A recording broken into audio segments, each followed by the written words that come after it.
No nation, no nation has ever done anything like it in all of history. Only the United States had the capacity and the will and ability to do it, and we did it today. The extraordinary success of this mission. And the best decision for America. Thank you. Thank you, and may God bless you all, and may God protect our troops. President Biden,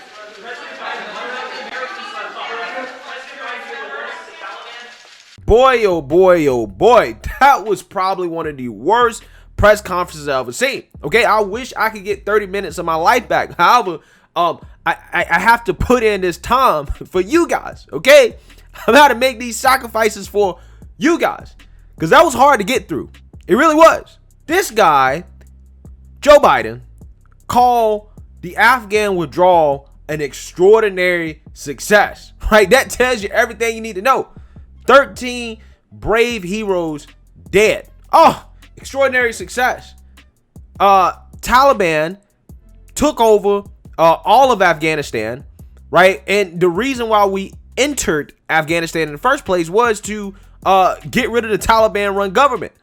But after 20 years, they took the country back. Oh, extraordinary success, right? That's what they're calling it. Okay, Americans trapped in Afghanistan. Extraordinary success. Afghan allies trapped in Afghanistan. Some of whom has been killed by the Taliban. Extraordinary success. It just goes to show you guys how much of a joke this administration is, guys. And not only just that, right?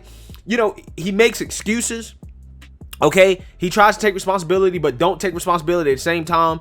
And then it's becoming plainly obvious and clear that he's using his dead son as a political tool. And that's honestly disgusting, right? So I'm going to get into all that. But first, let's talk about Biden and his excuses, okay? Because Biden comes out and says that, you know, he takes responsibility, but at the same time continues to blame Trump. I take responsibility for the decision. Now, some say we should have started mass evacuation sooner. And couldn't this have been done in a more orderly manner? I respectfully disagree. Imagine if we'd begun evacuations in June or July, bringing in thousands of American troops and evacuating more than 120,000 people in the middle of a civil war. There still would have been a rush to the airport, a breakdown in confidence and control of the government, and it still would have been very difficult and dangerous mission. The bottom line is there is no evacuation from the end of a war that you can run without the kinds of complexities, challenges, and threats we faced. None. Let me be clear. Leaving August the 31st is not due to an arbitrary deadline. It was designed to save American lives. My predecessor, the former president, signed an agreement with the Taliban to remove U.S. troops by May the 1st, just months after I was inaugurated. It included no requirement that the Taliban work out a cooperative government arrangement with the Afghan government.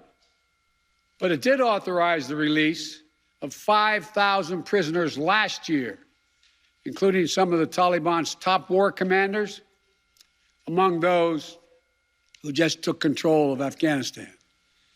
And by the time I came to office, the Taliban was in its strongest military position since 2001, controlling or contesting nearly half of the country.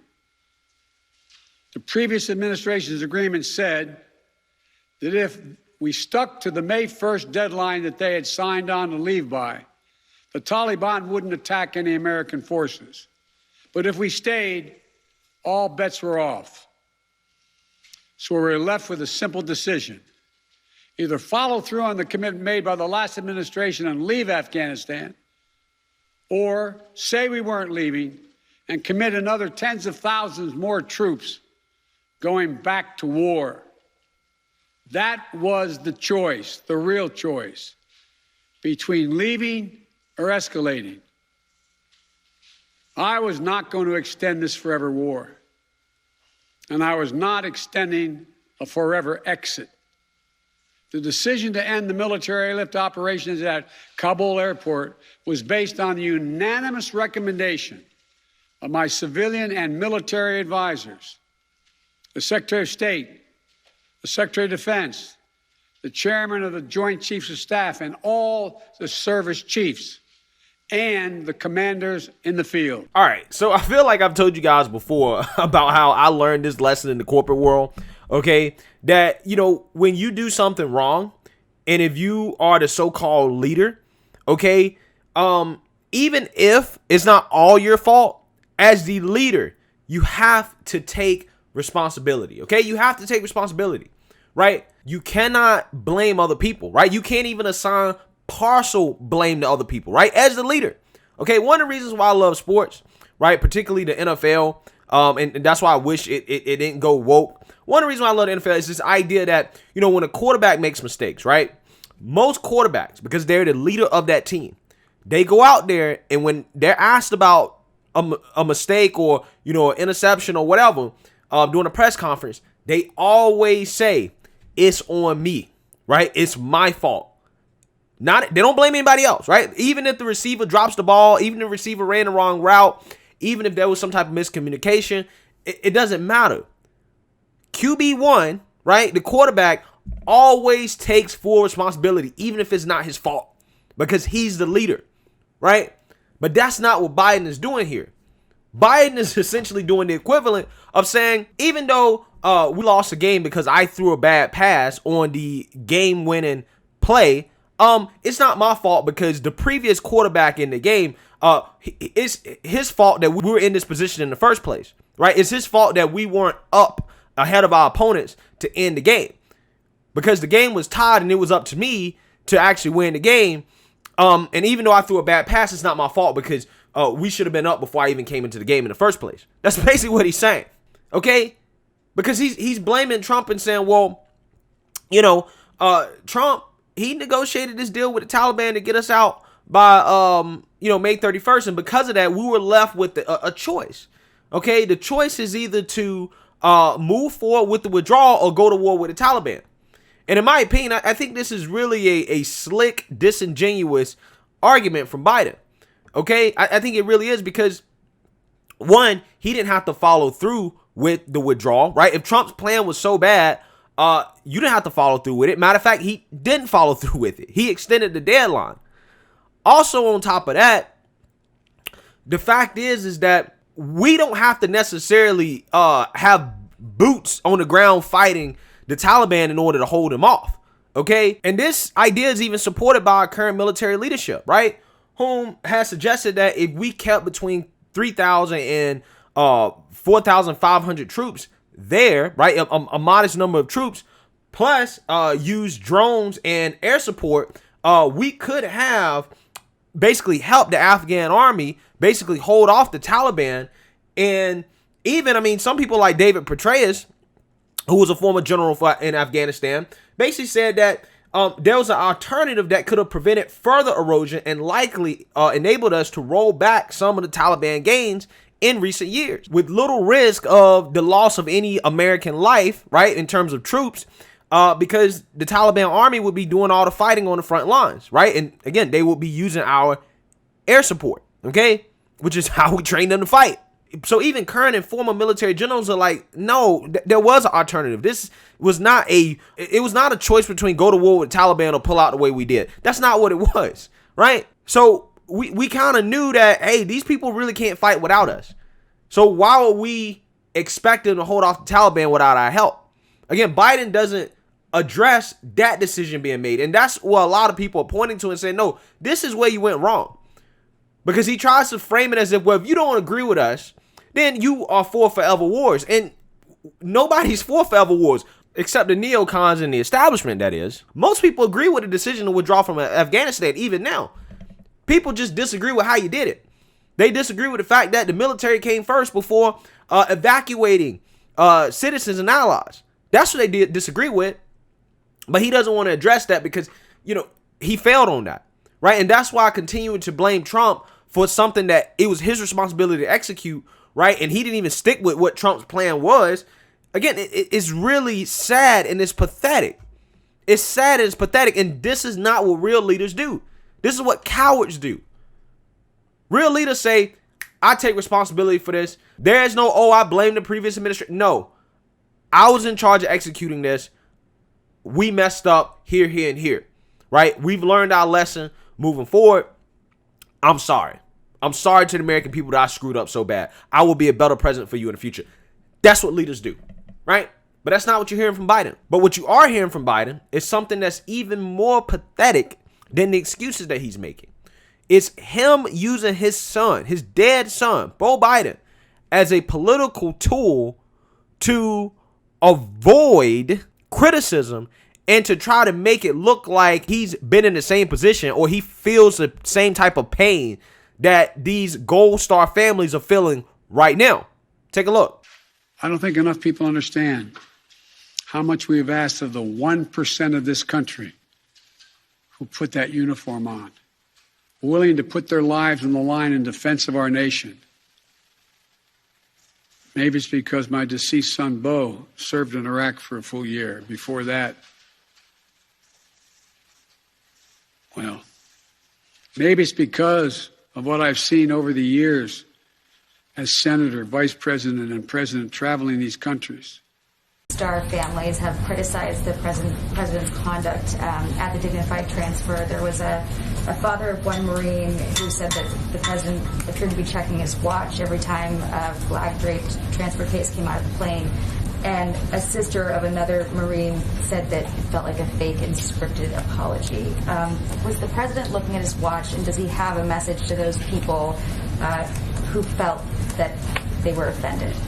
Well, I would say his message to all of the family members who were there, those who were not even in attendance, is that he is grateful to their sons and daughters, the sacrifice they made to the country, that he knows firsthand what it's like to lose a child, and the fact that no one can tell you anything or say anything, or there's no words that are going to fill that hole that is left by that. All right, guys. So as you can see, that they even got Jen Psaki running game, right? They even got Jen Psaki out there pushing this narrative that, Biden lost his son and he knows how they feel and blah, blah, blah, blah, right? And this is why I say this is disgusting, because I know that it is a political strategy. Somebody in the back room, one of his handlers, told Biden, hey, go out there and start talking about your son.